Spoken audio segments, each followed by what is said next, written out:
গাজার শান্তি কি পাকিস্তানের ভেতরে নতুন অশান্তির দরজা খুলে দেবে? গাজার যুদ্ধ থামাতে গিয়ে কি পাকিস্তান নিজের ভেতরেই আগুন জ্বালাচ্ছে?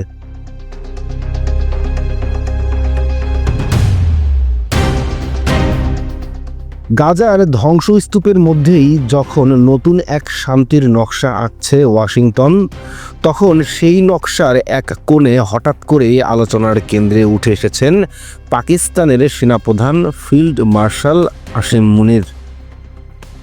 মার্কিন প্রেসিডেন্ট ডোনাল্ড ট্রাম্পের প্রস্তাবিত গাজা স্থিতিশীলতা পরিকল্পনা কেবল মধ্যপ্রাচ্যের জন্য নয়, বরং পুরো মুসলিম বিশ্বের রাজনীতিতে এক নতুন চাপ ও সমীকরণ তৈরি করেছে। এই পরিকল্পনার মূল ধারণা হলো যুদ্ধবিরতি, হামাসের সামরিক সক্ষমতা নিরস্ত্রীকরণ, আন্তর্জাতিক তত্ত্বাবধানে গাজার পুনর্গঠন এবং একটি বহুজাতিক নিরাপত্তা বাহিনী মোতায়েন।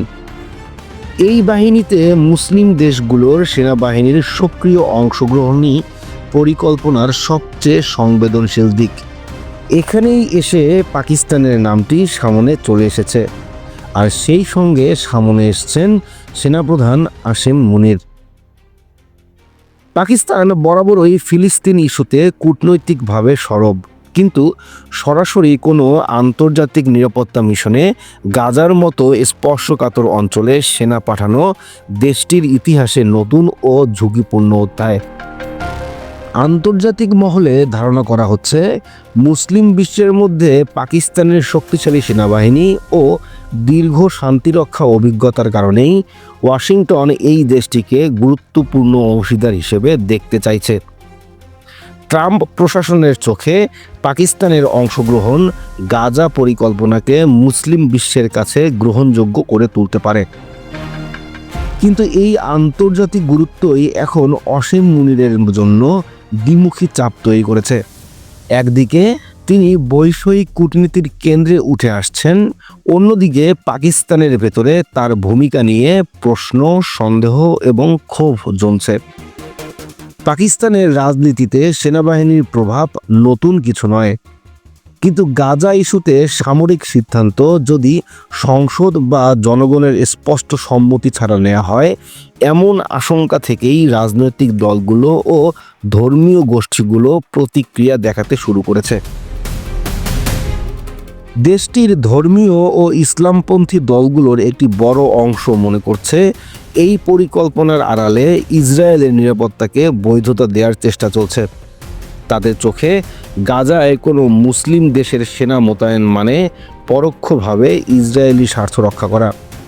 ফলে আসিম মুনিরকে লক্ষ্য করে আমেরিকার এজেন্ডা বাস্তবায়নের অভিযোগ উঠেছে, যা পাকিস্তানের রাজপথে আন্দোলনের আগুন জ্বালাতে পারে।